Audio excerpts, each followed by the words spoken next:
Yeah, you know it.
What is up, Buck fans? What's up? Now, wasn't that a beautiful, one of the most beautiful intros you've ever seen? I'm putting that up there with one of the greatest movie intros, Terminator, Godfather, you name it.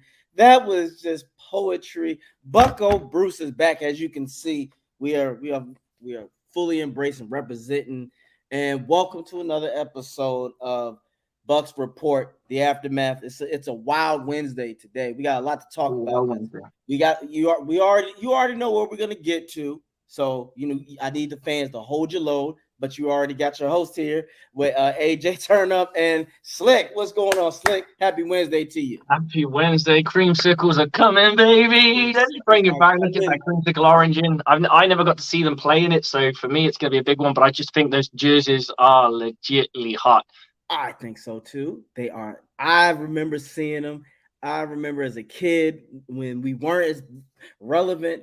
The Bucks, one of the best commercials was Bucks UPN 44, trying to hype them up, sing the song. They'll be like, "The Bucks are here, UPN 44," when UPN was relevant.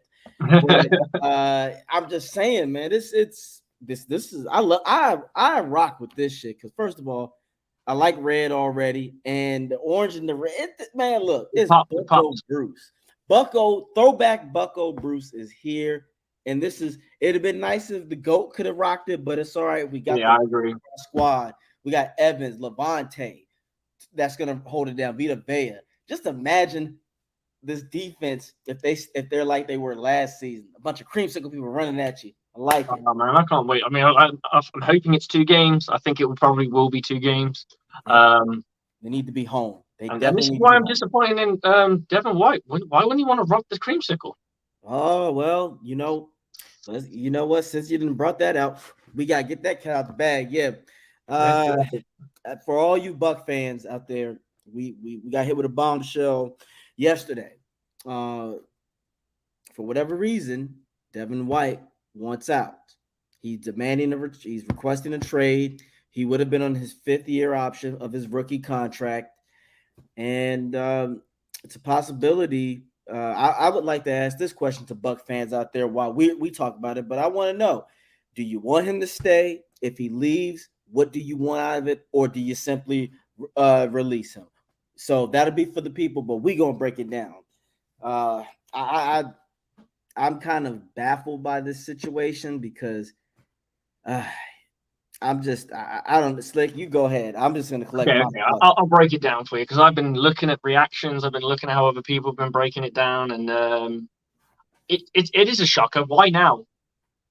Because you had the beginning of free agency to ask for this, and you did that then someone might trade for you because team like Levante David was being courted by the Bills. Well, when they have money and they have all they might be in a bit more. Okay, well, we'll get the younger model. They might look at it from that perspective. Yeah, we'll go give a second or a third or whatever. We don't know what the answer is. And of course, Buccaneers fans see the play. This is the thing that always makes me laugh. a lot of people are happy to trade him because they feel that he was very subpar last year.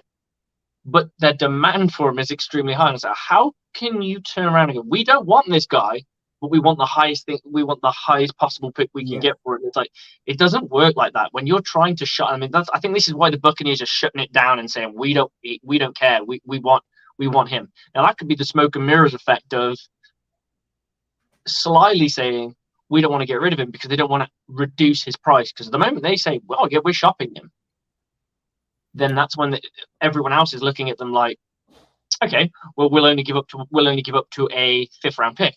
And the Buccaneers are like, well, I don't give him a 5th round pick. Whereas they say, no, we don't want to get rid of him. No, he's staying here. He got 1 more year, so he's going to do his 1 more year, and then he can do what he wants. Yes, this is basically a game of chess. Who is going to make the best move and best option? And the Bucs were smart to just say, no, we won. Slick, you're right. This isn't a smart situation for Devin, to be honest. Devin, you haven't done. Devin White has not done enough, because I think this is really just about money. I remember his rookie season. He talked about he wants to be the $100 million man, but in order to be the $100 million man, Devin, you would have had to replicate 2 years straight of their Super Bowl run that he did in the playoffs. Mm-hmm. He hasn't done that. Has he had solid seasons? In my opinion, solid, not elite. And we've all been talking about. I'd say he's been a top 10 linebacker 2 out of 3 times, 2 out of 5, 4 times. Mm-hmm. So in his first season, he was finding his way in the league. Secondly, he was on fire. The third year, he was pretty good to great. I'd say top 10. I'd put him in the top 10 argument. And then last year, he completely fell off a cliff and kind of regained his footing. But the thing about the Buccaneers that interests me about this is they're not, by saying they're not going to get rid of him, that doesn't mean someone who's interested going, look, we've heard that you've got a player that wants to leave. What do you want for him? And we'll go, well, we don't really want to get rid of him, but if we had to, and he does want to, he has said that he wants to, he's interested to leave it. He could leave, but Coach Bowles needs him. Like, people don't understand. If he starts giving, like, this isn't a free for all where he can just go, yeah, you can have this, you can have this, you can have this. We'll get some picks. It's all good. When Coach Bowles is playing for this season, by giving away him for nothing and not being able to replace him is probably suicide for him, because he can still draft somebody next year. Yeah. Devin White, when Devin White joined the team, he was a rookie. So they can go and get a first-year rookie again. Levante David started his rookie year pretty much every single game as well. So there's no reason that they need to panic, because it's only a developing player that you want to bring in, like a 4th-round pick that you're going to bring in and slowly they bed in. Mm-hmm. But realistically, the Buccaneers don't have to do they don't have to do anything. It'd be nice to get something for him, but I believe they'll get a comp anyway. They'll get a comp pick out of him because they let him. He left. Yeah. How good of a comp they get for a former 1st-round pick, I don't know. Mm-hmm. It's just one of those things where if he leaves, you have to focus on a linebacker in the draft. Now, I do think that we have the draft that is open for a decent amount of linebackers. They might not necessarily immediately replace him, but they're on the upside. So I'm not too worried about it, but at the same time, if you don't want to be there, I let him go, get what we can, make the best of it. But honestly, Devin, you're not getting $100 million anymore. No one's paying $100. Hey, I got $100 million question for him. Hey, Devin, $100 million contract for a linebacker, that would be what we would all consider the complete linebacker, right? So I want to bring up the subject of pass coverage and filling your appropriate gap and over pursuing. These are all things you need to work on if you want to be a $100 million quarterback. Oh, I'm sorry, linebacker. Now, that said, we got someone in the lobby, guys. Let's do it. Bring our boy in. We're going to bring him in. Hey, ladies and gentlemen, you've seen him on Twitter. You've seen him on YouTube. You've seen him all over social media. He is the host of the You Buck That podcast. Ladies and gentlemen, Gage is bringing on to the screen to say and talk all things Buccaneers. Nice to be on. I appreciate it. I see you guys, Creamsicles, hats.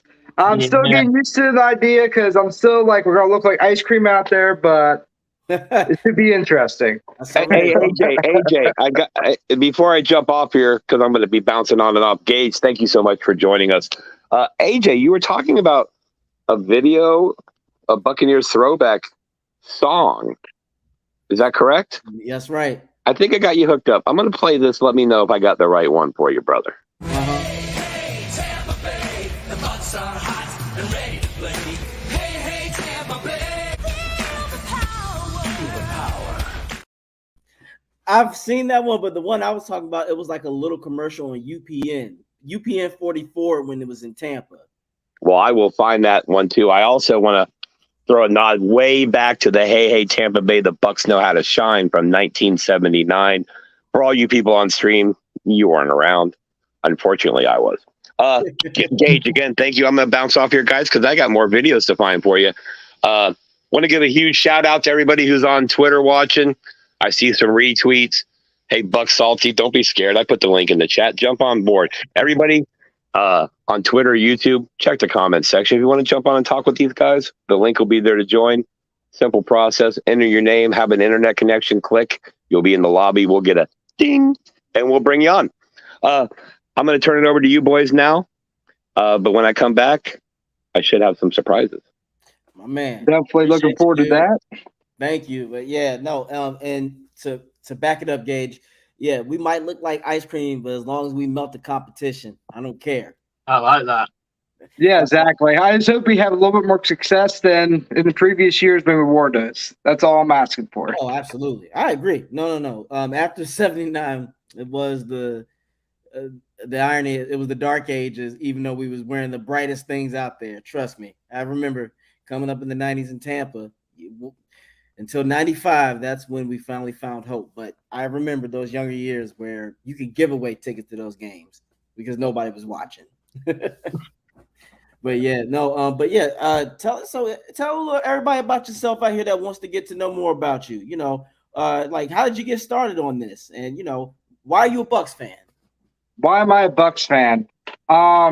As you guys may know, I was actually grew up a Vikings fan for a long time. I was, as you can tell, I was a Vikings fan up until I moved here in Tampa, because I was looking for somewhere I can kind of get involved in the community and the fans. And as a Vikings fan, I didn't really feel that connected, so I decided to become a Tampa Bay Buccaneers fan. That was actually there in 2021 when Tom Brady was in his second year. Fortunately, I missed the Super Bowl, so that was kind of a stinger. But yeah, I actually started out. I was a fan of The Witcher when it first came out, so it didn't even start out with football. I just woke up, did a video, and then it kind of just exploded from there. Started going on with football, and then it led me here. I can dig it. I can dig it, man. I can dig it. So, we've been, talking about the Devin White situation, how he's asking for a trade, and we trying to figure out what we can get out of him. But I want to ask you this: if you were Jason Light, because in our opinion, I think he wants to be paid. Would you give him $100 million? If not, what would you give him if you were Jason Light? I would not, and I would be if I was Jason Light, I'd be looking twice. I'd be like $100 million. Like, don't get me wrong, Devin White is a good linebacker, but $100 million is for a guy that's in the top 5 to top 10. Devin White's not even top 15 ranking in PFF. He's ranked number 17, and he's had some inconsistency on the field. Coverage, a lot of people point out that he's struggled in that department. And a lot of attention's been drawn to the Bucs, and not good one, obviously. On Instagram, he's saying goodbye. He's just didn't explain his for gratitude, but now it turned out to not be the case. Mm-hmm. So that all comes in question, and I would not pay him $100 million. Maybe I would say maybe around 11 to 12.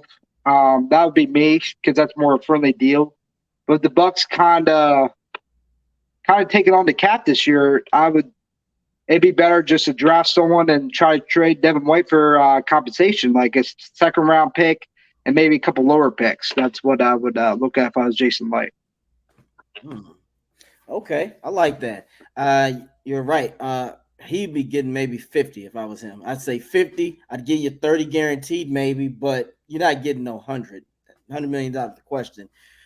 Slick is we've already discussed this. We've talked about this for a while. His coverage stinks, to be honest. He doesn't have good coverage. Now, in my personal opinion, I think he's being misused. I think Devin was never, in my opinion, a well-rounded cover like type of linebacker. I think he's more of a Micah Parsons hybrid. I think he would be a better guy if we used him to rush, or because he's good at stopping the run. We know that, but his coverage, I think he would have a better chance if he became more of a pass rushing linebacker. But that's just my opinion. But I don't think his coverage skills will get any better. You've been with Levante David your entire career, and you haven't learned nothing. And we've already talked about this. Devin White is a splash maker, he's not finesse. He's not a conventional guy where he is, gonna give you what's the word I'm looking for? Consistency, yeah.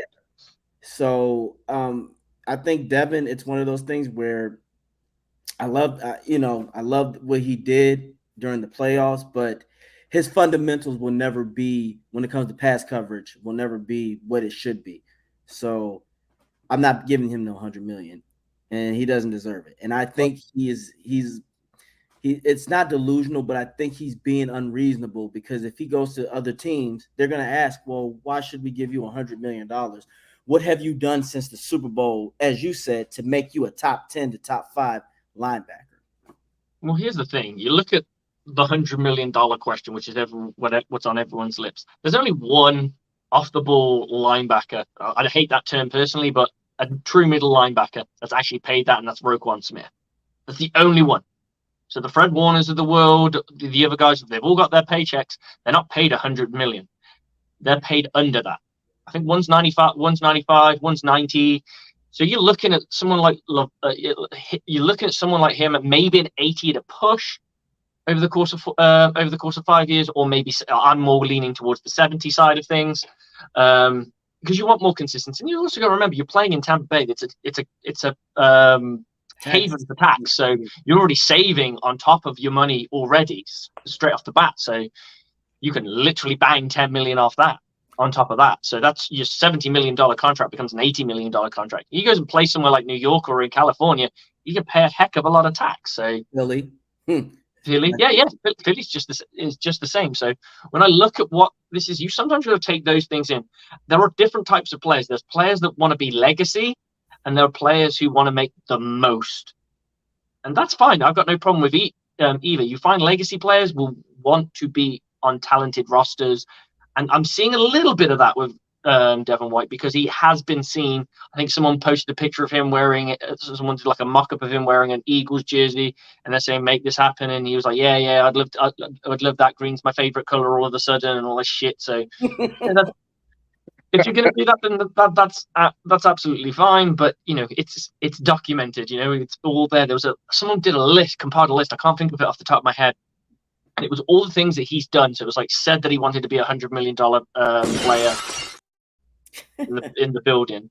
Then there was the whole he was caught saying goodbye or something like that. And he was, oh, no, it wasn't about that. And then there was talk of trade, and he waved that off. And then there was someone did a mock-up of him in another jersey. Now all of a sudden he's asking for a trade. So the question is, why now? Like I said to you at the beginning, top of the show, why now? What's the point? Because no one's got any money. They've all spent their load. They're all saving their money for draft day. Now, after draft day, something might shake loose to someone who's got a bit more cash. But you usually find the teams that got the most cash are usually the teams that aren't the best. I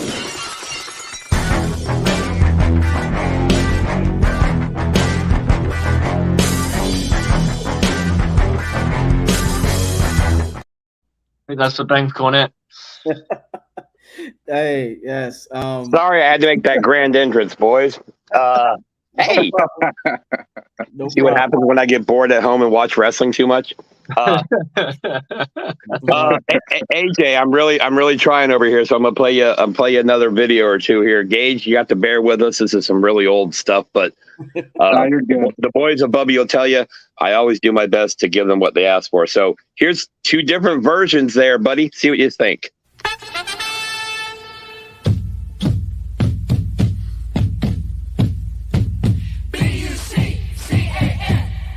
Buccaneers, go Bucs!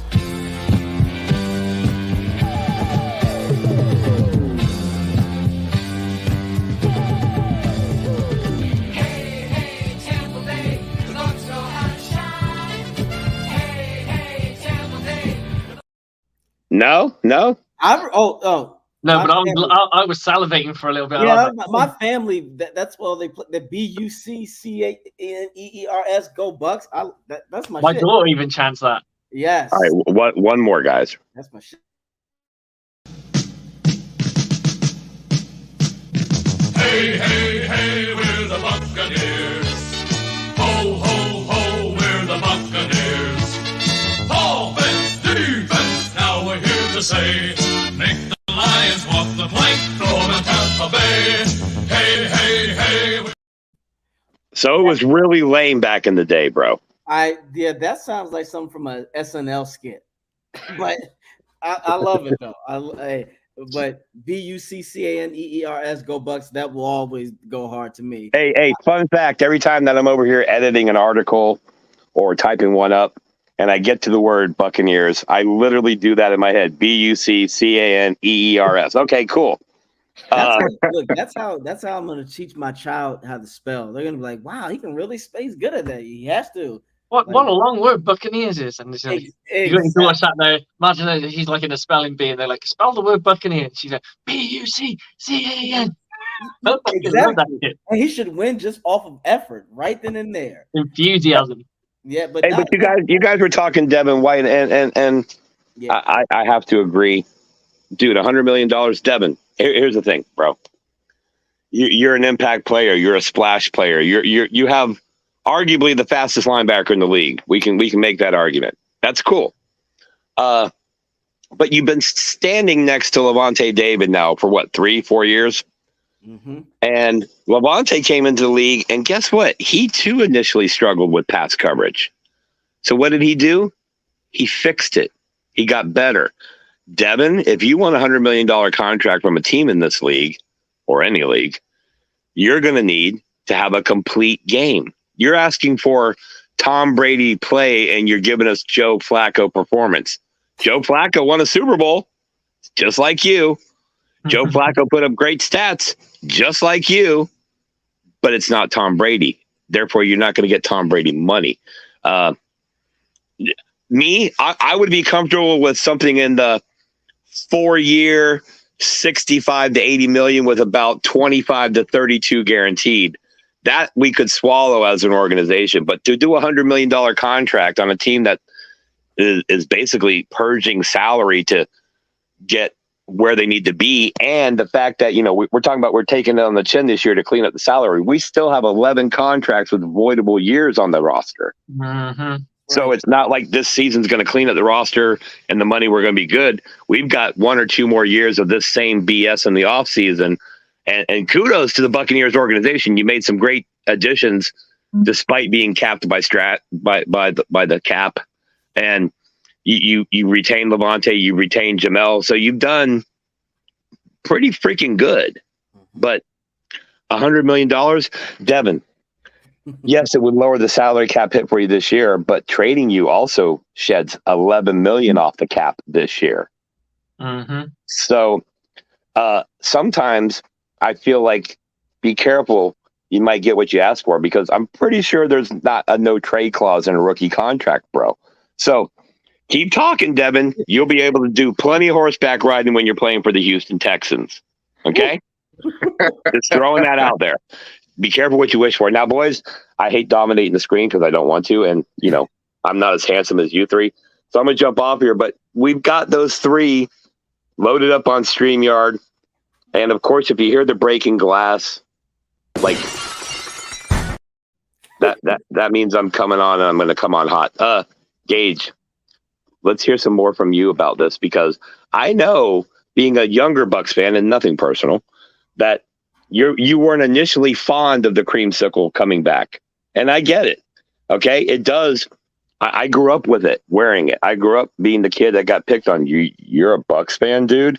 But I think when you see it on the field, when you see the stadium wrapped in creamsicle, it's going to be a whole different vibe. But I do want to hear what you have to say about that. And of course, I want to send out massive love and respect to the two boys on top there, coming from the United Kingdom and coming from the North. Great. Are you in the Northeast still, AJ? Yeah, I'm still in the DMV area. That's right. Okay, you're not out in Cali right now, right? I wish, but no, not in Cali, not anymore. All right. Well, I appreciate all of you taking the time, and I will now jump off here because I don't want to take up more show. We're probably killing the viewers. Also, shout out to Ben Cornett in the comment section. No, there's no facial appearance tonight, bro. Were you kidding me? I don't want to get banned on the internet, but all right, guys. Great. Thanks. Well, we already was talking about the creamsicle, but I wanted to ask you this, Gabe. Because this is an important question, and I know other Bucs fans, including Slick and myself, we definitely would ask this. In your opinion, what other players on the Bucs have a far more upside that you would rather pay than Devin White? Give me two players. I saw this earlier, and honestly, I would be focused more on Winfield and, man, I'm trying to think the other guy that's under contract, but Winfield is a start. Like, he's made impact, and as a safety, he's top 5. Now he's earned a half of that contract.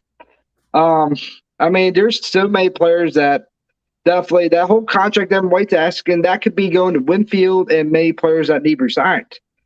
And I'm about to have to start with Winfield. I think that's Winfield works. Yeah, that's the Winfield and Wirfs. Those are the two. That's what you're right, Gabe. Those are the two right there that have a far more upside than Winfield. I mean, than White. And the thing is, like you said, it's amazing that Winfield's already a top 5 safety. You wouldn't have told me during draft year. I knew he was going to be good. I didn't know he was going to be that good so fast, and he's an impact guy. Wirfs, I knew Wirfs was going to be good. I didn't know. That's the guy I was thinking of, yeah. Yeah, I didn't know he was going to be, damn, we might have a Hall of Famer already. Those are the guys that see, and the irony is those two are not chirping or talking as much as Devin. I think Devin's problem is that I sometimes people, when you're inner circle or you have to talk to yourself and really be realistic. Yes, that Super Bowl run that he had, especially in New Orleans, that is what he solidified Devin is. And back then I was like, oh, he is going to be that guy. But then afterwards, his ego overshadows him, because do you remember when Warren Sapp accused him of loafing? Warren, and Warren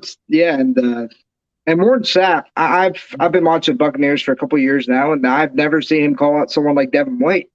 And it's very valid, because Devin White, even during that Falcons game, remember they started catching up in the second half. Devin White, and this is your captain speaking, he's like, yeah, we get a little bored putting a role on a team. Yeah. I'm like, my God, like, that's not what you say, man. Like, you put your role on a team. We almost got beat. That's not putting your role on a team.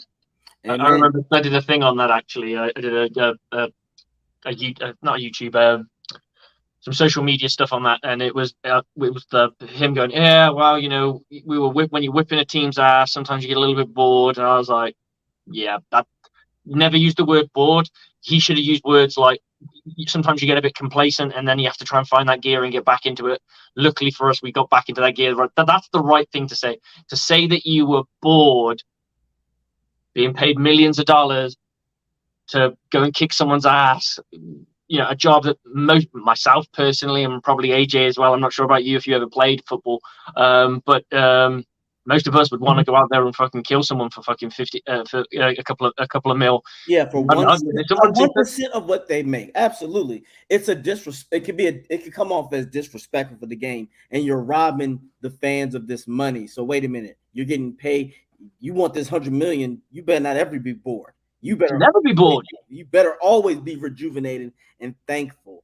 And that's why I'm glad Warren Sapp did what he did. But it showed more on Devin's character, not Warren. You will, because first of all, Warren Sapp is a legend. He's arguably the greatest defensive tackle ever play. To me personally, he is. I don't give a damn what they say about Aaron Donald, but Devin White, the way that he reacted, showed me that he's got a lot of growing up that he has to do as well. Because if anything, you take the advice from Sapp and you could talk to him. You're a Buccaneer. You can reach out to him or to shut him up your game. He upped it a little bit, but not to the point to where the thing that's frustrating about Devin White, and I think we all can agree on this, and I want to ask you, Gabe, at the end of the season, it's always when someone asks you about Devin, you have to sigh first. When we talk about Winfield and Wirfs, it's hell yeah, that's the guy. He's the future. With Devin, it's I don't know. Is that the feeling that you got after this season watching him? Yes. Because I was very disappointed with his play this year. And I was like, man, Devin, maybe he'd be best to let him go at this point if he's playing like this, like especially if he wants to get paid, because I believe I already heard he's kind of looking at getting top paid. And I was like, man, this is not going to be like, especially how his energy's been as a leader. And I was like, I'm not feeling it. Luckily, he kind of stepped up when we played the Ravens. And that's when he started to step up as a player. But when I saw this news, I was kind of different because I'm like, it's not too big of a loss because we get capital for him and it would help us overall almost better than if we paid him. Mm-hmm. I think, and again, I think for Devin, this Slick, like you said, why now? This might not be the best time. You're doing this a few weeks before the draft. What if the Buccaneers find a way to finesse this? What if we were able to snag a fourth or third? I think a fourth or third, I think all Bucs would be like, hey, I'm cool with that. And we get someone in the draft to replace him. Like I said, it doesn't have to be the same Devin White-esque, but someone where you go, okay, this guy actually might be able to be a consistent, solid player. He might not be Devin. That I think, Slick and Gabe, that could be devastating. That would really hurt because he's got to, like dude said, where you gonna go? Eagles. I don't know. I'll have a snoop in a minute and check what the cap situation is for each team right this second. And we all know each team's going to use up about $7 million based on their draft picks anyway, roughly. Yes. But the issue I see with Devin White is like you said, where are you going to go? Because teams like the Eagles don't have that they're not going to pay you. Not because they can't, not because they don't want to, because they can't. They don't have the money available, right? And that's for the sake of argument, if they wanted to, then they've got to want to pay that money. So they've got to want you, they've got to trade for you, and then pay you. You saw it with Roquan Smith. They traded, they got him, then they paid him. You've got to do all three. You can't do half of it. No one's going to trade something to have a guy on their roster for only a year. It's just not feasible. Or what? I mean, maybe giving up a 4th round pick for a guy for an entire year is not the end of the world because 4th round picks don't really amount to a heck of a lot. Yeah. But when you really break it down, the Buccaneers, we'd like to get a 2nd round pick, but you've got to be realistic. As a player that's been up and down, it's like the problem with when you're a fan of a team, and I've seen this across social media at the moment, is everyone who's pro getting rid of Devin White is expecting high reward for it. Well, hang on. If you're looking to get rid of somebody, not because they're just saying that they want to go, but you're looking to get rid of them, and you're only accepting a 1st round pick or a 2nd round pick, then they should be really, really good. But they're not, because you'll get rid of him because he's subpar. So you're looking now in the 3rd and 4th round pick section. That's kind of where we're going to be looking at, I would say. Yeah, and in the 3rd and 4th, it has to be the 3rd would be a steal. The 3rd or 4th is a steal.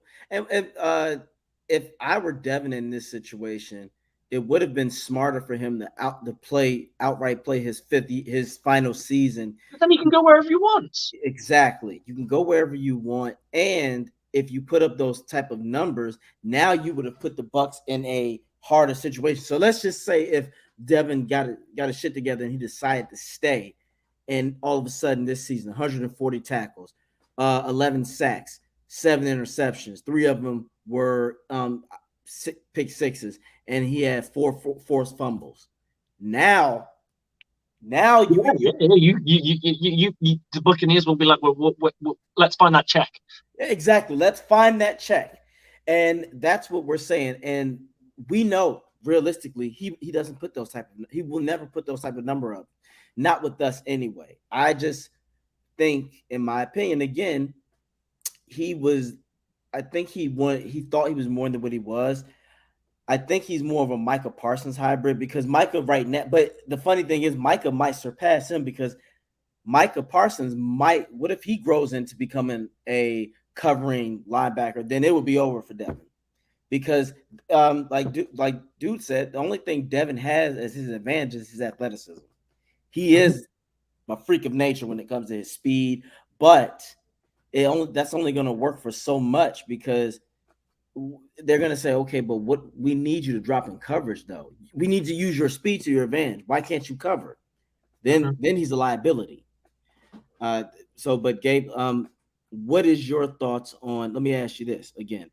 Now, do you think that his behavior will affect the team, or is it just going to be they're going to say, hey, this is business, it is what it is, and we'll be fine without him? How do you feel? It's definitely going to take into account, because especially how his reaction has been. It's during the season, because that's where it matters. It matters like when you need a guy to step up, and especially when you're struggling, you need someone to not say, "Oh, I'm getting bored." It's like, "Hey, man, like there's a lot of things we got to work on, and we need other guys to step up." And Devin White, how he's been reacting on Instagram, Twitter, that doesn't say a leader to me. You look at the best leaders on teams, they don't be doing this on Twitter. So I think that's all going to take into account, and especially his play overall, it's going to all take into account. Well, I said I'd have a little look. Well, here's the teams that have more than 10 million in cap space available right this second: the Los Angeles Chargers, the Green Bay Packers, the Detroit Lions, the Los Angeles Rams, the Carolina Panthers, and the Chicago Bears, and the Baltimore Ravens. While the Baltimore Ravens did go and get Roquan Smith, they're probably not interested in getting somebody else. Now, it's not impossible, but I think the Buccaneers are just being smart and say they don't want to trade him, because at the end of the day, Coach Bowles needs him to be here, because if he can play back to his 2019 or his 2021 self, then he knows that he's got still got a really stout run defender. And if they can work on his pass coverage, he could turn around and just be just a bit better than he's been in the past. Then that's fine. Maybe they re-sign him, maybe they don't. To me, the optics of this, I would say, makes it look like he's just given up on the Bucs, because he was when he came to the Buccaneers, we were a dog shit football team. We had no quarterback at this point in time, right? Well, we didn't know what was going to happen. We were in the same situation that we were this off season that we were in, but we signed Baker and what have you. But we just lost. We let Jameis Winston go, and the team had no future. Or when he joined the team, we had Jameis Winston, who was still no good, but he stuck by us, and he was this. Now it's time to go and leave. It just seems really odd. Like he's either been upset by somebody, so someone's had harsh words with him, or he can't take the critiques that he's getting. Maybe that could be a pale into it. I really don't know. But the issue with him is he's not putting it on. He's not putting a good name out for himself. And other teams will see that too. They'll look at me, do we really want this headache of a player? And he's only this good. He's not. Like you take a headache if the player's like a TO. You take a player if someone's got Gronk ability. You take a player if someone's playing like Levante David and has got a bit of a big mouth. You take that because that's part of because that's you kind of have to. Yeah. But when you're a player that's had a bit of a high, and it's not a consistent high, he hasn't trended upwards. He went up and then went down, then started trending down. Now, if we had 2021 was his baseline, which is where he would his averages, and then he goes up to say his between his rookie season and Super Bowl season as his highs and lows, then he's a player that's probably worth about 18 million over the course of Right. 5 years. Agreed. And that's the thing. He hasn't shown that anymore. And also, now people are going to say, well, wait, was it really you, Devin, or was it Levante? Because in the Super Bowl, who was guarding Kelsey? Levante, not Devin White. Anytime we needed someone to check a wide receiver up the middle, it wasn't Devin, it was Levante. Or if it wasn't Levante, it was Antoine Winfield. I think Devin. We're not gonna talk about you all night, Devin. But damn it, you in a way you're putting yourself in a position, like you said, good organizations that want to win are not going to be pleased with that. You talking about Philly, as you said, Philly they don't have the money and they don't want anybody to mess with their bubbling, because Jalen Hurts is the kind of guy where you want to rally behind him, and Jalen Hurts I think is going to be a no nonsense kind of individual. He's not going to stand for Devin to just throw a fit. But I was looking at those teams that you were talking about. Out of all those teams that you mentioned, can you mention those teams again one more time? That's over the cap. Yeah, I'm looking at a different sheet, so just give me a moment, and I'll just. Yes, and I'm going to direct this question. We'll go down. We'll go the Bears with 30 million, the Panthers with 18 million, Lions with 17, Colts with 14, Packers with 17, Cardinals with 12, Eagles with 14 million. And the Eagles have the money. So, Gabe, minus the Eagles, what other team do you think that he mentioned would be desperate enough to maybe say, hey, we can't do second, but we'll give Cowboys, you a third? Saints, Chargers. Yeah, there's a fair few, but to be honest, I wouldn't say there's anyone that jumps out at me personally. What about you, Gabe? Yeah, I would say that. And honestly, the two teams I could possibly see is the Seahawks and the Lions. I'm not sure what their cap situation is, but I would say those are the more logical spots for them. Who was the other team you said, Age? Detroit Lions and the Seattle Seahawks. Okay, so the Seahawks have about just under 6. So they're saving their money for the draft. And then the other teams, the Lions, they got 20. They've almost got 26 mil. So they're in quite a healthy cap position. I think Detroit, because they want to win, they might say we can't do second because they got to get their pieces. But I can see them saying we can give you a third. We'll give you a third. I could see, do you think the Chargers I don't know the linebackers' names off the top of my head. I know the Seahawks have got Jordan Brooks, who's quite good. Yeah. I know the Chargers just signed Eric Kendricks, and I'm trying to say, they do have Khalil Mack, so they have a few linebackers there. So, but with Devin White being there, because Khalil is getting up there with age, I could see them saying, and he's a splash kind of guy, he could probably, spark that defense up, and they still got Bosa. You Bosa, Devin, and Khalil. Now you're looking at a formidable linebacking core. I think the Chargers would be like, hey, a third. Those are the Detroit and the Chargers are the only two teams where I could see us realistically getting a third. Everyone else, I think you're right. Here's a team that doesn't have the cap that might be interested in the Bills. The Bills. Because the Bills wanted Levante. And they lost Jermaine Edwards, so they seem a logical point. Whether they can afford him or not, I don't know. They'd have to do some salary cut magic, which they could easily do. And that's the thing. Just because teams don't have the cap doesn't mean they couldn't sign him, because all they have to do is do those voidable years, which is what everyone's doing now at the moment. So right, anyone could realistically sign him. And so if you're looking at that, maybe the Steelers want to get the guy that they really wanted instead of the goofball that they got in Devin Bush. Yeah, this is going to be an interesting few weeks for Devin. I do think for this, I hope Devin, you know what you're doing, because this is a gamble. If you don't, get to wherever you want to be, you might like Dude said, you might mess around and be in Houston. You might mess around. This is what I think will happen, right? If he has a subpar or just an average season with the Buccaneers and he doesn't leave, so he leaves, he will sign a 1-year prove-it deal with the team. Okay. That's exactly what will happen if he doesn't have an elite year. If he has an elite year and the Buccaneers can't afford to sign him, or they can't afford to franchise tag him, which is something that they could do if they wanted to too, but that is probably paying him about $20 million, which is what he wants. It's just you're only paying it for 1 year, so you want to see the consistency. Okay, you were great last year, you can be great this year, and then you get the $100 million. That's behind curtain number 2. Yeah. If he leaves, then I think he plays elite. Someone will just cough up the dough. I think someone. It might not be as much as he wants, but it might be in a tax-free state or a place that's a little bit with a lot more, or maybe the guaranteed money's better. So they're like, we won't pay you the $100 million. Well, what we'll do is half your contract will be guaranteed. So if someone turns around and you say you get $80 million, but 50% of it is guaranteed. So your first 2 years are fully guaranteed. You take that.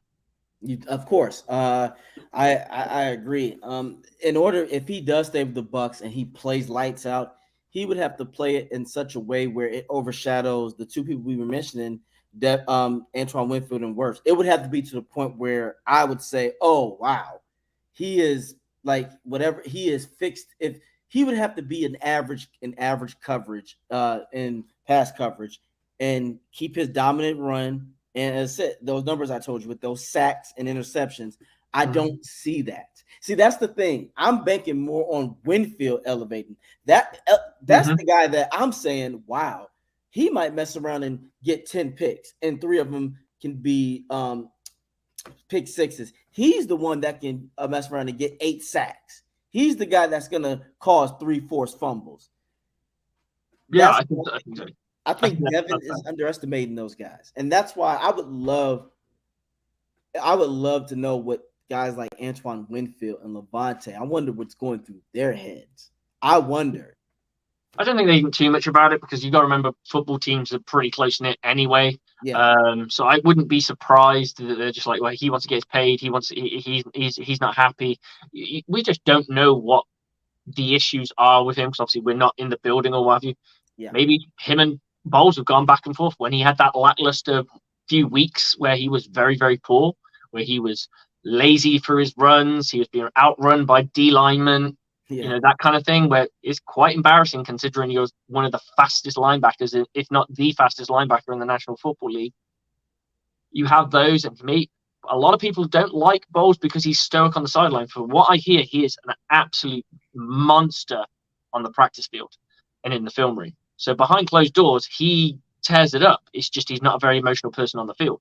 Yeah, we see that. So maybe he does tear a few strips off him and he doesn't like it because the first few years he was seen as like you got to remember, guys, this guy's got a fucking C on his chest. Yeah. Sorry, it's just hit me. And I'm like, this guy's got a fucking C and he's complaining he's bored. This guy's talking about being lazy and it has to get called out by a fucking legend to up his bloody game. Really? Yeah. And for whatever reason, guys, it's we just have bad luck when it comes to drafting LSU linebackers. Either they start out good and they can't do shit, or they have promising careers and they get hurt. Do you guys remember when we drafted Beckwith? Yeah, he was promising. Yes, he was promising, and him and Quan together would have been devastating, but he couldn't stay healthy. No, he couldn't stay healthy. That was the issue with it. Didn't he have like he got in a car accident or something? I think so. I just know Beckwith. I'm looking at what we thought. I was more looking forward for Beckwith than Quan at the time because, yeah, it's just us than when it comes to linebackers, LSU. I don't know. We might have to just mess around and get fundamental linebackers and not athletically freakish guys because Quan was another one. He had the athletic abilities, but he flew. Yeah, how we got him in the 4th round, I will never ever know. Me neither. And that was an absolute steal for what he was. We just weren't willing to pay him the kind of money that he wanted, which is very reminiscent. He sucked in pass coverage too. He was terrible in pass coverage. and he was a bit like he moved so fast that he'd lose his leverage, and then Yes. he'd over pursue. And all someone has to do is slow down when you're coming down as like a demon on someone. All I have to do is stop, and you're just going to fly straight past me because you can't regather your steps. By the time you've done that, regained yourself, I'm off again. So and you see it all the time. It's all about when you're in an angle motion. We do what's called a step and gather. So you're coming down, you're breaking down. They'll gain more yardage this way. They might gain a yard or two, but it's better than missing the tackle and they free it for fucking 20. Right. And you can't stop your momentum. And that's how sometimes those low-key injuries happen, because you have flown so fast. Now you done tore something in your ankle, or you run into, or God forbid, you run into your own guy and you both knock each other out. That's why I tell people sometimes speed is nothing if you can't control it. If you don't know how to control your speed, it's useless. Yep. But I do think, in my opinion, like I wanted to ask you this. Like, let's say he does leave, and again, hypothetically, third or fourth pick. Is that going to put a strain on the Bucs to draft a linebacker, or do you think we still go? You're saying we get a third or a fourth for him? Yeah, if we get a third or a fourth, do we still stick to the plan of drafting early in the trenches? Yeah, no, I think you stick to that because I'll have a look at what we got on the roster. But I think if they can find, where's Kevin Minter these days? He was the dude. I think he's still there. Minter's still. I think he's still around. I'm looking him up while we talk. I'll look him up. But there's guys there that they can bring in and do the job, because Minter has done the job pretty well. Yeah, he's just slow. That's his only thing. He is slow. But when you're only doing the run, does it matter? No, it doesn't. You're right. It doesn't. It's fine. It's just you're going to end up giving a yard or two. You're not going to get as many tackles for a loss. Your tackles are going to be at the line of scrimmage or 2 yards in. So we'll take that if that's what it is. Right. Let's have a look where he's at.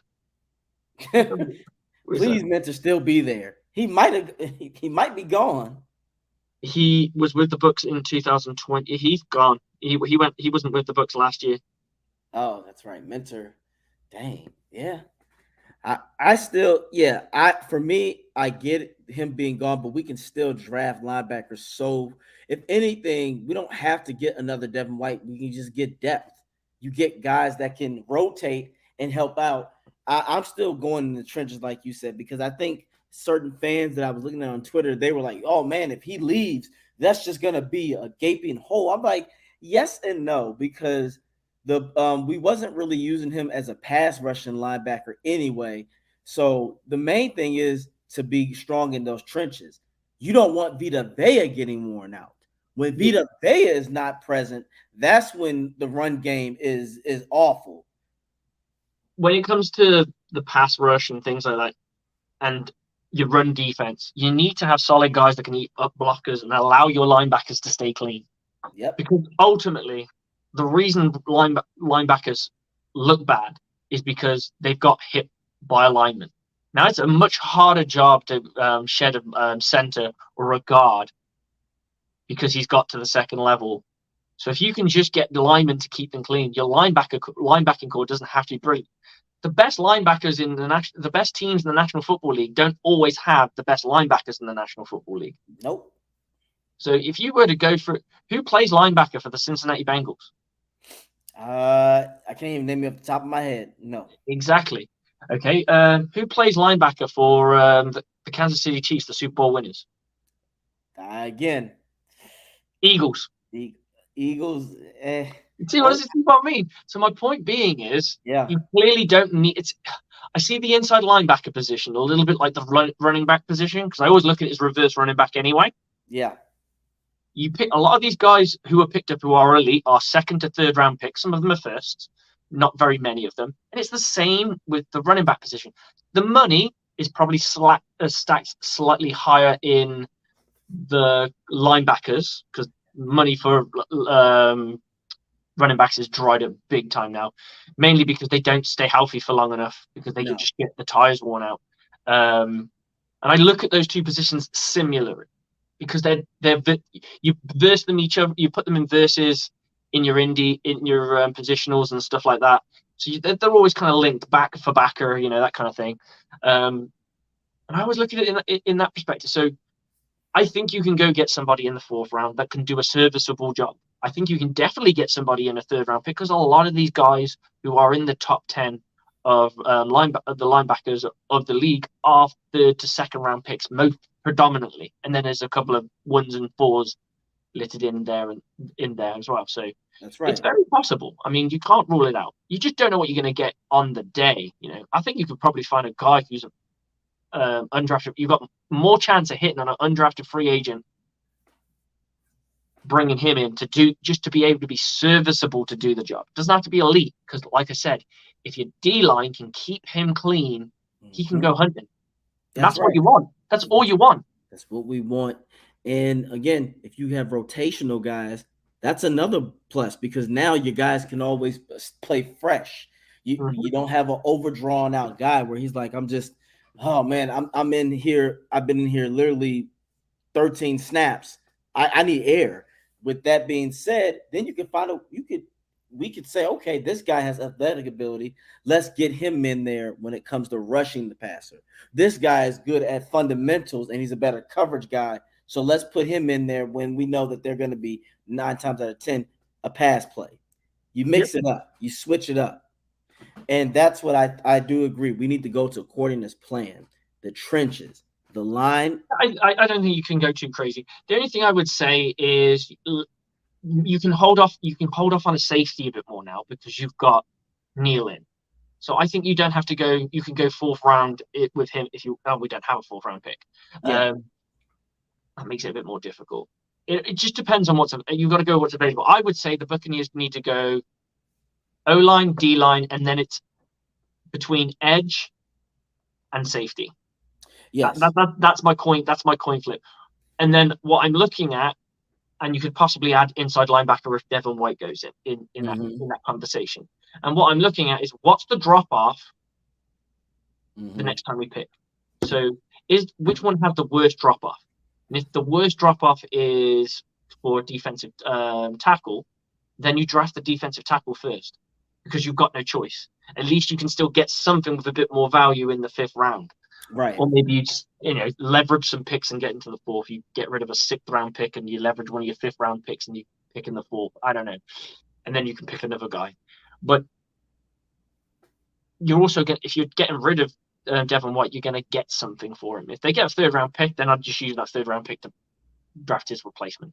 Right. You either do that, or again, there might be 2 people in the 5th and 6th where you go, oh shit, we hit the jackpot in that third round that we get. Kendall Beckwith was a 5th round pick, I believe, and we all know Quan was a 4th. So yeah, never say never. It's the linebacking position. I believe Jordan Brooks, who plays for the Seattle Seahawks, who's quite a good linebacker, he's not a high pick either. So there's a lot of guys, and that's why I liken it to the running back position. There are guys that are serviceable that I think sometimes the players just got to take to coaching. And I believe that I think we'll go safety for one reason and one reason only. Look at what Coach Bowles is. A defensive guy. He's a defensive back.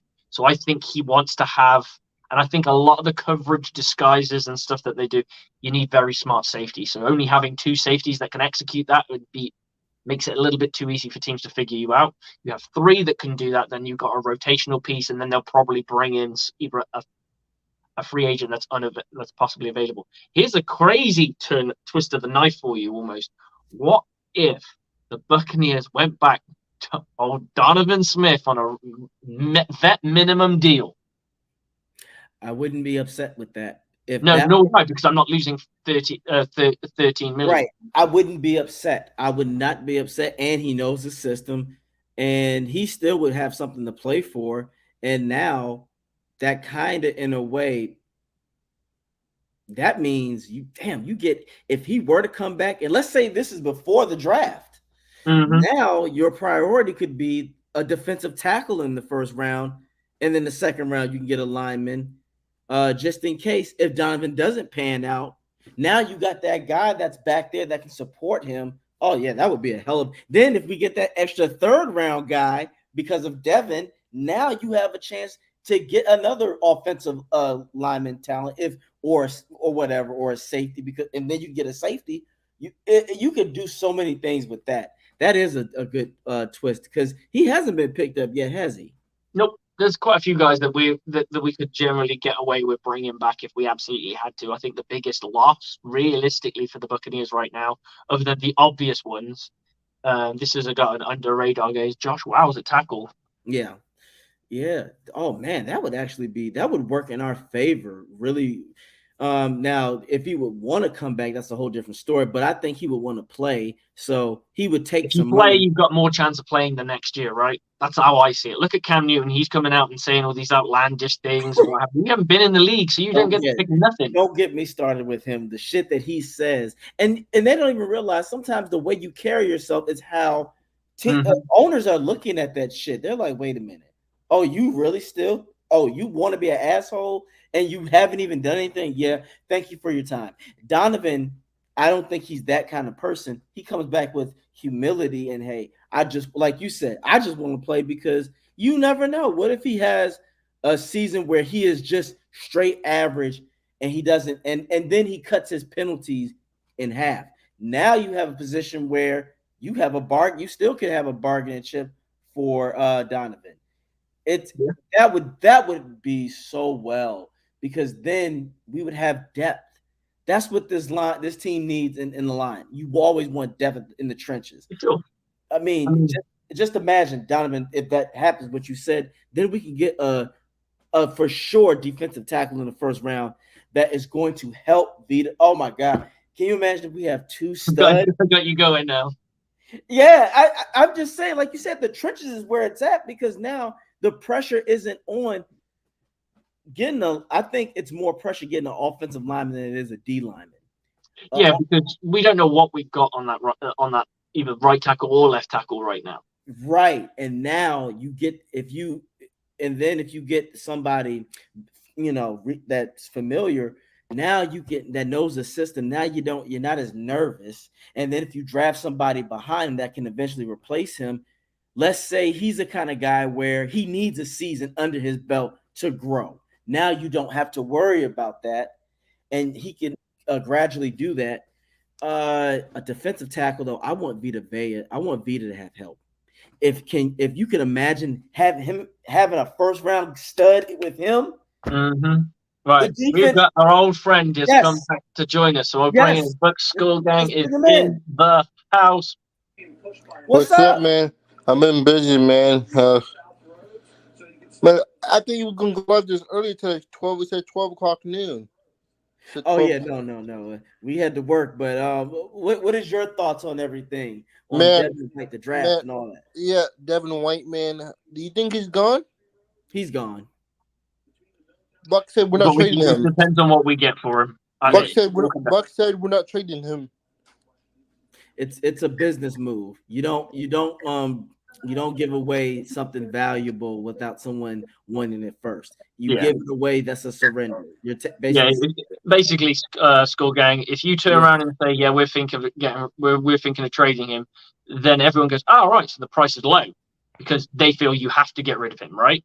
Whereas if you say, "No, we're not, whoa, we're not going to trade him," and they'll go, and then one team who's maybe a little bit desperate, because that's what you're going to get. You're going to get the desperate team knocking on your door. They've heard a rumor. They're going to, "Oh, there's a rumor that someone's still interested," and they'll go, "Devin White wants to leave your team," and you'll go, "Yeah, but we don't want to get rid of him." Well, what if we offered you a second-round pick for him? Could we get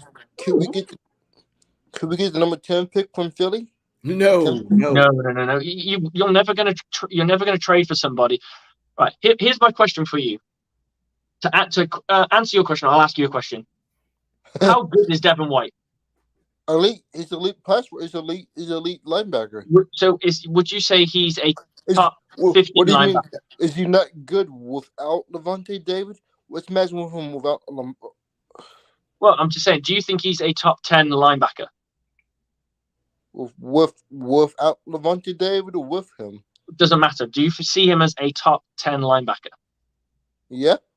Okay. I think he could. Do you think he's worth $100 million? He proved it. Do you think he proved it? I don't Well, know. I we're didn't see asking. anything last year. Yeah, Last not year, I would last say he year. played And, like Last season.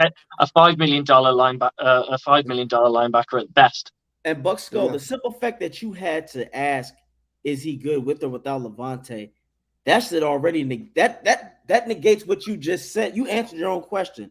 The simple fact that he is mentioned with someone else, that doesn't help his case. If you're an owner, you're going to be like, well, wait a minute. Why do you if I have to question if you were good because of somebody else, then that's not good. Devin White should be a They won't stud. know that. Would they know? We won't get. Look, put it this way: we won't get a first round pick for a player that's only got 1 year left. 1 year left on his contract. Can we get a late first round pick, maybe?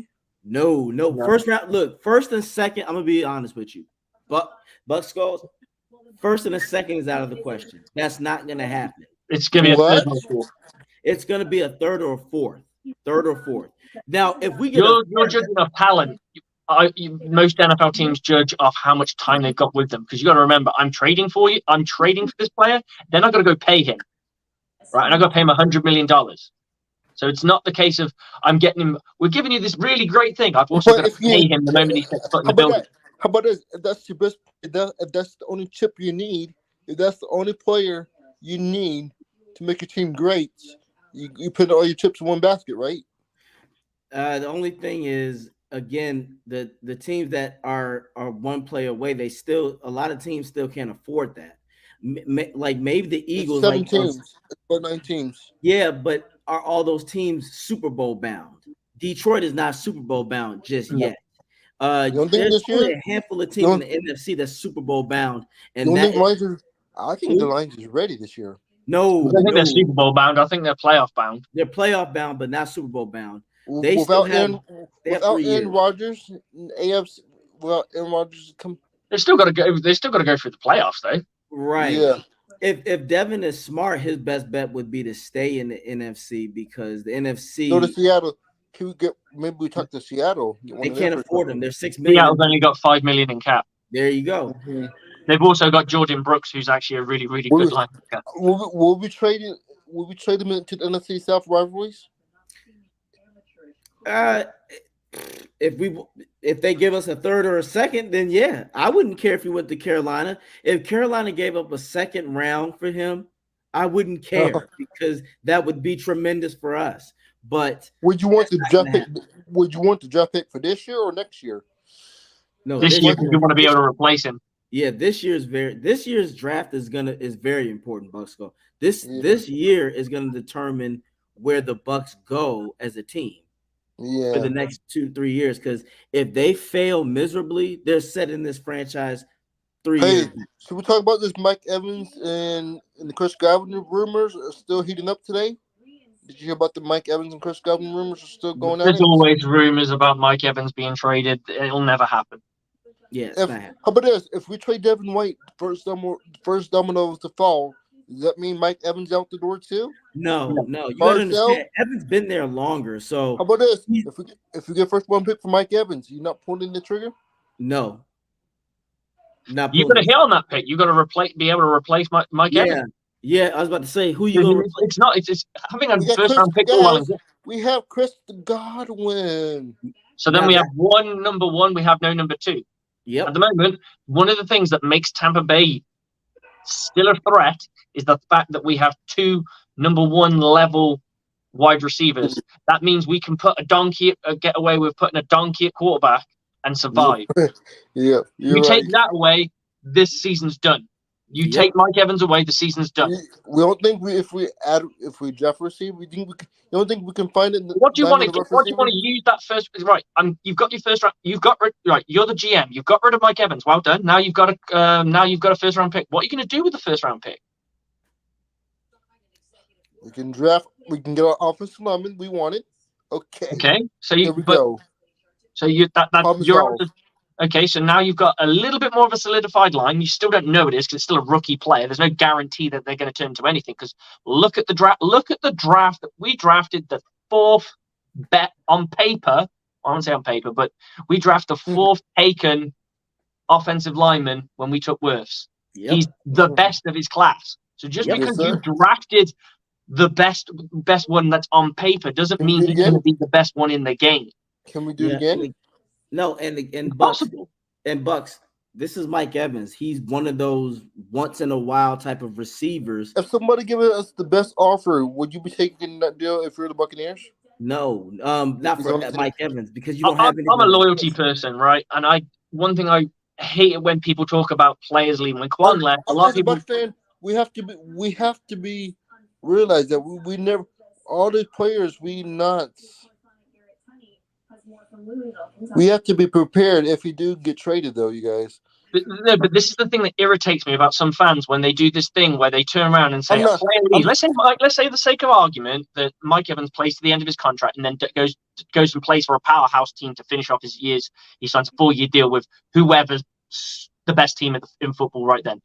Everyone will call him out for being unloyal and a scumbag and leaving the team, but it's okay to turn around and go, "Oh, we'll just trade him and get rid of him." Well, he's been loyal to this team, Yeah, taking you're right. pay cut after pay cut to try and get other people paid. He's literally Agreed. turned around and went, pay people with my money. He has missed the Buccaneers. We trade Rush the Gate first before anything. We trade his ass first. That's what I'm saying. I don't think you get much for Gage. Exactly. You got to understand in business, we got to don't think like we are a fan of this team. We like these guys, but you have to think of it from a business perspective. What other teams are going to see. He's not that. Look, those type of guys are not. Yeah, you're not getting. You don't get rid of. That's like saying the Chiefs. You think the Chiefs would take this? Hey guys, we'll give you 4 first-round picks for Mahomes. That's not going to happen. They're going to say no because getting a first-round pick isn't guaranteed. You're going to get somebody just as special. It's all a guessing game, just like with this Devin White situation. You've got it. But when you trade for I'm a firm believer. When you trade a player for a pick, you need to be able to hit on that pick, and if you don't hit on it, you fail. You failed completely. So you don't know Mike Evans, and now you have it's potentially possible a bust offensive tackle. That's what you could end.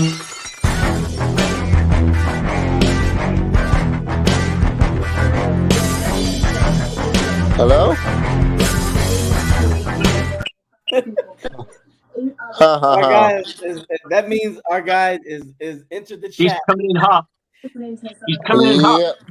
Hey, I just noticed something here because I'm watching the show on our TV here, the big screen. Yeah. Slick, do you have a full sleeve? Yeah, this thing goes all the way. Look at that, dude. Yeah. How do you feel about the Tampa Bay Rays this year, you guys? Hey, Slick just got nominated to Sexiest Man of the Year, bro. Check that out. Mike Evans would be jealous right now. Yeah. Evans would be jealous. Yeah. How do you feel about the quarterbacks, man? The Bucs have been scouting quarterbacks today. How do you feel about the quarterback thing? You think that's just rumors? Bucs are scouting quarterbacks? I mean, they look. I think they're looking at who could fall.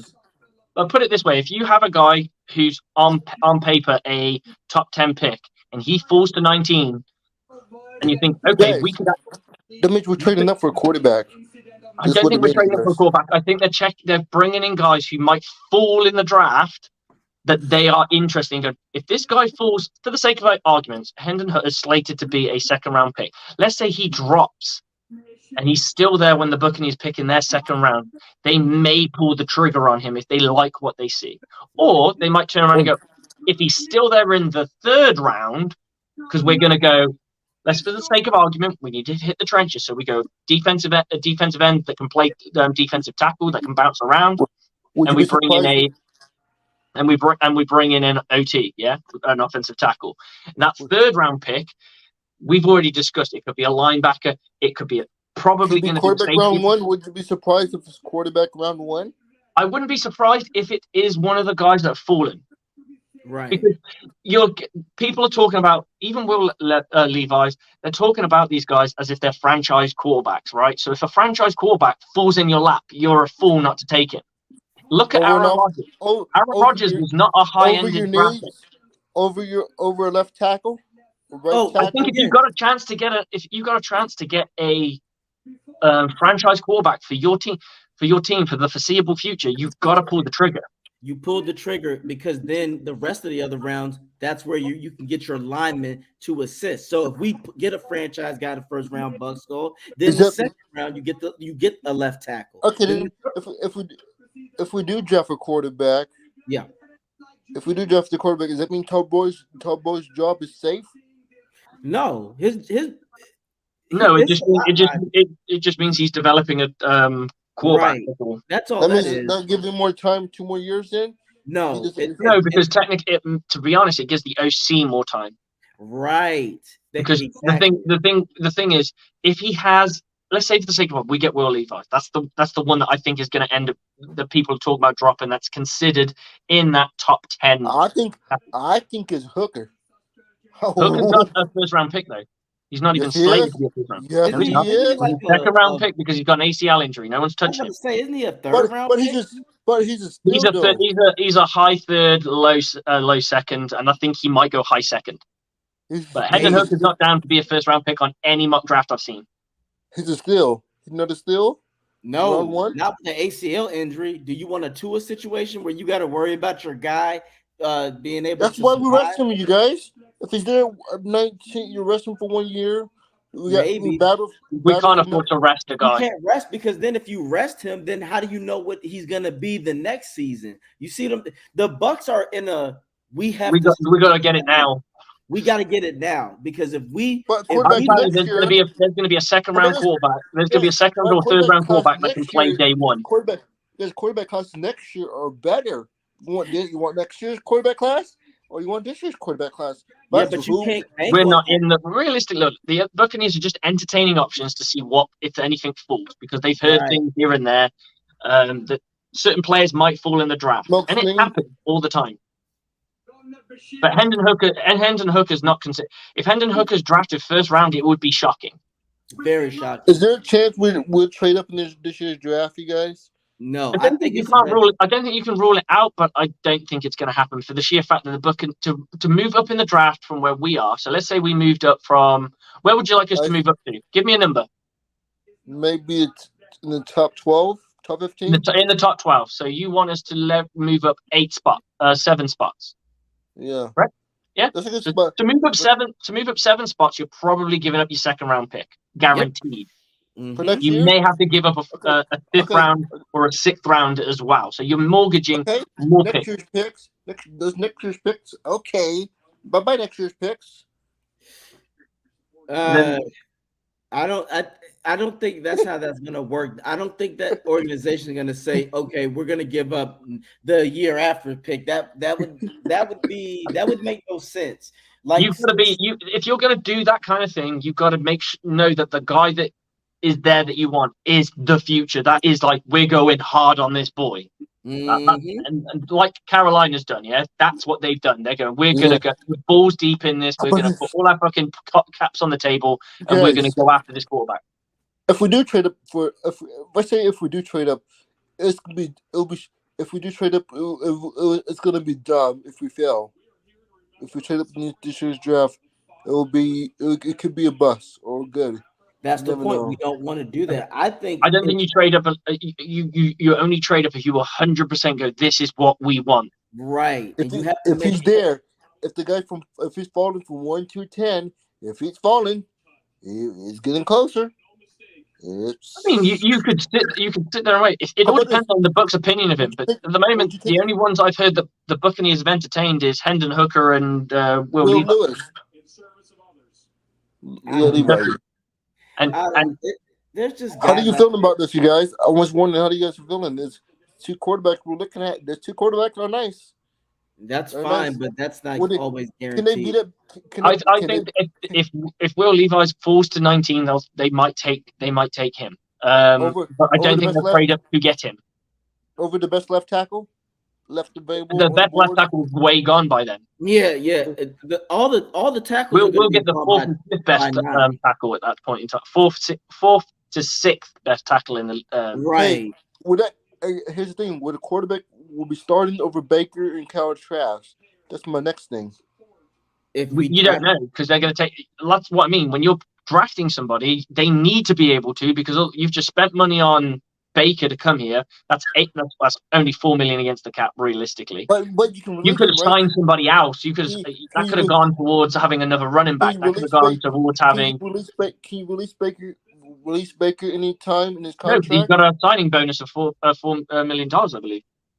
Oh, His contract's fully guaranteed, except for the $4 million that he will make in incentives. And we can trade Kyle Trask as trade bait, right? To who? For what? He hasn't done anything. He hasn't. Trade him for what? I know. Would somebody take People him? only want to go for a guy that they know can do something. Right. He hasn't done anything. No, no, Buckskull. That's called wishful thinking. You have to be realistic in this business. Why the hell would I go for something that I've never seen? That's you don't do that. A mystery. No mysteries. No, because mysteries is what get people fired. Mysteries is what gets organizations. If you're the Tampa Bay Buccaneers and you end up shopping Trask, so you're like going, oh, we're putting Trask on the trade block. You're going to get low ball offers anyway because you're saying we don't want this player. Please take him off our hands. And that's what you're doing. And the trade block is the dumbest. Putting a player on the trade block is the dumbest thing you can do because you devalue them the moment you put them on it. What you want people to do is knock on your door, going, "I've heard rumors from agents and stuff because this is what happens. That you'd be open to going, we're doing some things with this person. And they go, well, what if we offered you this? And you go, okay. Well, you make it sound a little bit harder than that. You go, could we get a 6th round in there as well, or could we get a 7th round pick, or what about that punt returner you got? And then they go, oh no, that's a bit too much. And you go, okay, we'll go back with your original offer then, or something like that. Yeah. Right. That's how you do that. That's a business. You've got to make them come to you because the moment you are saying, please take my player off my hands, they may as well go, well, we could just wait because you're going to cut him anyway. Right. Right. Or what's really the best offer for Devin White? Let's be real. What's really the best offer? A 3rd round pick. A 3rd round would be a winner for the Bucs. If we can get a 3rd round, that would be tremendous. I really thought that would be a loser because it was a 1st round pick. I don't know just because he's a 1st round doesn't mean he hasn't played. 1st round pick doesn't mean anything. He's a very good linebacker. I won't deny it. And someone might go as hard as a 2nd round pick, but I just don't see it happening. Yeah, it's got to be a team. It's got to be a team that's desperate for one that thinks it, like you said, really thinks it's going to change their fortune. Someone like Devin White's going to change their fortune. Maybe the Eagles. Well, Eagles. Maybe, but that's a big maybe. You're banking on. Got no money. But they have to pay. And remember, the draft is coming. They got to have money for draft. Again, and then they're going to look at it. A 2nd round. You're talking about if this was his 2020 season, then yes, it'd be 2nd or 1st. But that's not it. I think you keep him. You play, but Bowles doesn't want to get rid of him. Nope. It doesn't work for Bowles because the moment Bowles gets rid of him, he has to find his replacement. His replacement has to play as good as him, at very least, he has to play as good as him. That's the only way you can take the job. Would you give Coach Bowles another year if that defense doesn't play well? Yes or no? But you traded Devin White, so he trades Devin White. Then he drafts a guy. That guy doesn't pan out as well as he should, or has a bad rookie season. And the defense is a top 20 defense. Do you give him? Sorry. Say that again. Right. So hypothetically, you just said we get rid of him, and this is why I tell you we won't get rid of Devin. I don't see unless the offer's really good. Maybe a 3rd round pick they might go for. I think they want more. Like you're talking about. It's in his best interest, Coach Bowles' best interest, to keep him around because he needs him because no one's going to give him another chance if his team whiffs. He wants $20 million a year, though, you guys. I know he wants $20 million a year. He's probably not going to get it from anywhere. Nope. Me and AJ discussed the fact that if he plays with the Buccaneers and has as good as a season as he's had last year, he's going to get signed by somebody on a 1-year prove it. That's a fact. If he has a breakout season, if he has a breakout season, that's different. Argue the point, but you can always franchise tag him. Right. And let me ask you this, Buckskull. Who has a more upside right now? Antoine Winfield and Wirfs or Devin White? Winfield. There you And go. I There go you go. Winfield, then Devin White. So No. there you go. That's the whole point. There's too many other players on this team that That's why I said. That's why I said let's trade him. We can give that money to Winfield next season. but you got to understand, it depends on what they give up, and we got to worry about this season. We can draft for Branch a safety. Back. Remember the boy Nolan Smith. We're definitely drafting a safety. It's a Hey, guaranteed fact. I Nolan- wouldn't be surprised if our pick in the 3rd round is a safety. Right. Hey, Nolan. I like the boy Nolan Smith from 19. Nolan Smith from Georgia. Hey guys, do you think Jalen Carter will be there from 19? Did he tackle? I don't know about all that. I don't know. Can he be like Warren Sapp kind of thing? Hey, you never know. But and then that's the thing of the beauty of draft night. We don't know what's going to fall into our lap. We might get nothing. One of those franchise quarterbacks could drop. One of the Broderick Jones could fall into our lap, which is kind of what me and AJ are hoping for. Or we could trade a pick and trade down. For next, how about this? Like I said, you trade down. We can trade down this year. I don't have a problem with the Buccaneers trading down. We can trade down this year and get an extra first for next year. Whoa, no one's giving you a first for a first. No one's giving you 2 firsts for a first. Yeah, Buckskull, that's not how that will work. More than likely, you trade especially down at 19. Especially at 19. Yeah, you trade down, you more than likely you're going to get more picks in other rounds, like the 2nd or 3rd. Yeah, I think the Bucs can trade down and they get an extra 2nd round pick and maybe a 4th. Now that would be a win. Hey, we're going to give you an extra 2nd round and we're going to give you another 4th. Hey guys, we could trade down to 33, can't we? Like we did last year. You don't want to do that because that makes no sense. You want to get more picks. It all depends on what the Buccaneers want. Yeah. Right. So in their mind's eye, they will have a draft board for their top day 1 picks, right? And they'll have these guys ranked in order. If most of them are gone and the only one that's available is the really low end ones, or all of them are available, because the more that's available, the more you can trade back. Yeah. Hello. Yeah. No, but Bucs on that. That's the whole thing of anything. Because I'm going to get off in this right now. But how do you feel about the Tampa Bay Rays? We'll definitely talk more about this, especially Monday. You're more than welcome to give us a call in. Tampa Bay Rays, the season's still intact, baby. The Tampa Bay Rays. Oh yeah, I hope they win it all. Hell, I hope they do. After the 162, against the Phillies, 162 is still in reach. Hey, we'll see what happens. But on that note, we'll let you go, Buckskull game. We'll holler at you. We'll catch up soon for your time. All right. You too. Have a good night. All right, take it easy, my man. But yeah, on that note, I'm gonna be out too. But yeah. Always a pop pleasure. off at the same time. Yes, always a pleasure. So again, all you Buck fans out there, we appreciate it. Please feel free to hit us up on Twitter, wherever, and talk to us. We're always here, and always check us out especially on Mondays, the aftermath, 9:30. We're here always. It's always a brilliant time talking to Slick about this. And as you can see, we just got fans out there who have the Buckskull mindset. Sometimes that's a good thing. We love hope, but we have to have always think of business and reality first, because that's what those GMs and owners do every damn day. We might think someone is special, but there's going to be other professional people who are far better than us that say, yeah, statistically, that don't make sense. But with that being said, check us out again. Always. It's always a pleasure. And always, go Bucs. Go Bucs. Okay, guys, that is the end of the show, and I will catch you all guys soon. Look after yourselves. I'll see you on Monday. Bucs on me, Bucs on free. 1, 2, 3. Go Bucs.